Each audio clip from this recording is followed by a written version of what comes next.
আমের ডাল যেন অমৃত। আসসালামু আলাইকুম প্রিয় দর্শক, আশা করছি দূরে এবং কাছে যে যেখান থেকে আমার ভিডিওটি দেখছেন সবাই ভালো আছেন।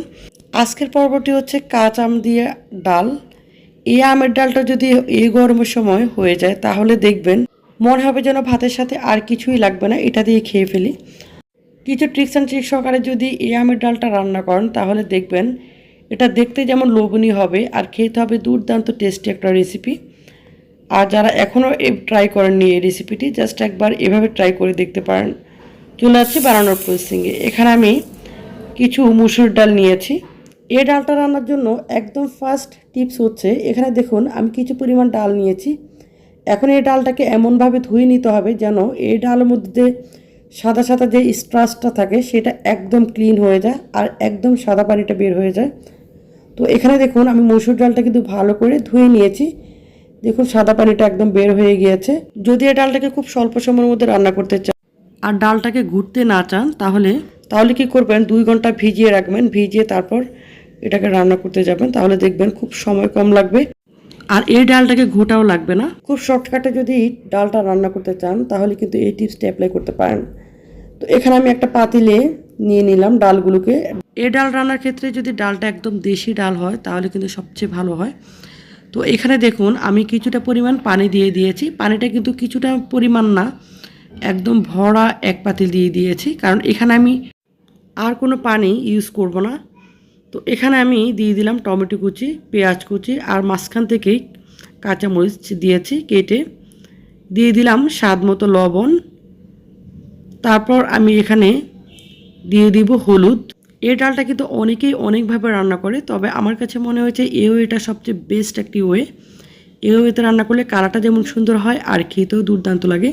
তারপর আমি এখানে দিয়ে দিলাম একটু রসুন পেস্ট। এখন এগুলোকে ভালো করে নেড়ে দিয়ে দিলাম ঢাকনা। তবে অবশ্যই ঢাকনাটা কিন্তু ডালটা ফুটে ওঠার পরে দিয়ে দিবেন। ডালটা যে পর্যন্ত ফুটে না উঠবে সে পর্যন্ত দিবেন না, কারণ কি হয়, চুলার আগুনটা হাইটে থাকলে এই ডালটা ফুটে উঠে পড়ে যায়, একদম চুলা টুলা সব ভরে যায়। তার জন্য কী করবে, ডালটা ফুটে ওঠার পরে তারপর ঢাকনা দিয়ে চুলাটাকে মিডিয়ামে রেখে এটাকে 10 থেকে 12 মিনিটের মতো এটাকে কুক করতে হবে। কুক করলে দেখবেন ডালটা কিন্তু একদম গলে গলে যাবে আর ঢাকনা দেওয়ার কারণে এই ডালটা কিন্তু একদম মিহি হয়ে যায়। এখন আমি এটাকে ভালো করে ঘুটে নিব। এই ডালটা ঘুটার উপরে কিন্তু ডালের টেস্টটা অনেকটা ডিপেন্ড করে। অনেক সময় কী করে আমরা এমনভাবে ঘুটি ডালটা কিন্তু একটু আস্তে আস্তে থেকে যায়, তার জন্য ডালটা কিন্তু খেতে খুব একটা ভালো লাগে না। ডালটাকে যখন ঘুটবেন তখন কিন্তু চেষ্টা করবেন একদম ভালো করে ঘুটে নেওয়ার, ডালটা যেন একদম মিহি হয়ে যায়। এতে করে এই ডালটা খেতে ভীষণ ভালো লাগবে। ডালটাকে আমি 10 থেকে 15 মিনিট ভালো করে কুক করে নিয়েছি। এখন আমি দিয়ে দিব আম। দেখুন আমগুলোকে ঠিক এভাবে করে স্লাইস করে কেটে নিয়েছি আমি। আমগুলোকে কেটে নিয়ে তারপর ভালো করে ধুয়ে নিয়েছি, ধুয়ে তারপরে দিয়ে দিলাম। তবে আমের ব্যাপারটা আমি একটু বলছি, আমটা যদি টক কম হয় তাহলে ঠিক কী করবেন, আমটা একটু বেশি পরিমাণে দিবেন। মানে বেশি বলতে পরিমাণে একটু বেশি দিবেন। আর আমটা যদি টক হয় বেশি তাহলে কী করবেন, পরিমাণ কম দিবেন, একদম চিকন চিকন করে স্লাইস করে দিবেন, তাহলে দেখবেন এই ডালটা খেতে ভালো লাগবে। আমটাকে দিয়ে জাস্ট 1 মিনিটও রাখবো না, 1 মিনিটের মতো কুক করে তারপরে এখানে আমি একটা কড়াই নিয়েছি, কড়াইতে দিয়ে দিলাম পরিমাণ মতো তেল। অবশ্যই এই জিনিসটা খেয়াল রাখতে হবে, যখন আমটা ডালের মধ্যে দিবেন এটাকে কিন্তু বেশিক্ষণ কুক করা যাবে না, এতে করে আমটা কিন্তু একদম গলে গলে যাবে, খেতে কিন্তু খুব একটা ভালো লাগবে না। এখানে আমি দিয়ে দিলাম তেলের মধ্যে কিছুটা পরিমাণ কালি জিরা, তারপরে দিয়ে দিলাম পেঁয়াজ কুচি আর হচ্ছে রসুন কুচি। পেঁয়াজ কুচিটা কিন্তু একটু বেশি পরিমাণে দিতে হবে। আর এই কালো জিরাটা কিন্তু আমাদের স্বাস্থ্যের জন্য খুবই উপকারী। আর এই ডালের সাথে কালো জিরাটা এত যায়, এত টেস্টি হয় যে কি বলবো। এখন এটাকে আমি লাইট ব্রাউন করে ভেজে নিয়েছি। তারপর এই ডালের মধ্যে আমি দিয়ে দিলাম। তবে একটা জিনিস, সেটা হচ্ছে কি, এখানে আপনি বাগার সাথে চাইলে শুকনো মরিচ দিতে পারেন। শুকনো মরিচটা দিলে কিন্তু এটার ফ্লেভারটা খুব সুন্দর আসবে আর খেতেও ভালো লাগবে। তো আমি কিন্তু শুকনো মরিচ দিইনি, আপনারা চাইলে কিন্তু শুকনো মরিচটা দিতে পারেন। তো এখানে দেখুন আমটা কিন্তু একদম আস্তে আস্তে আছে।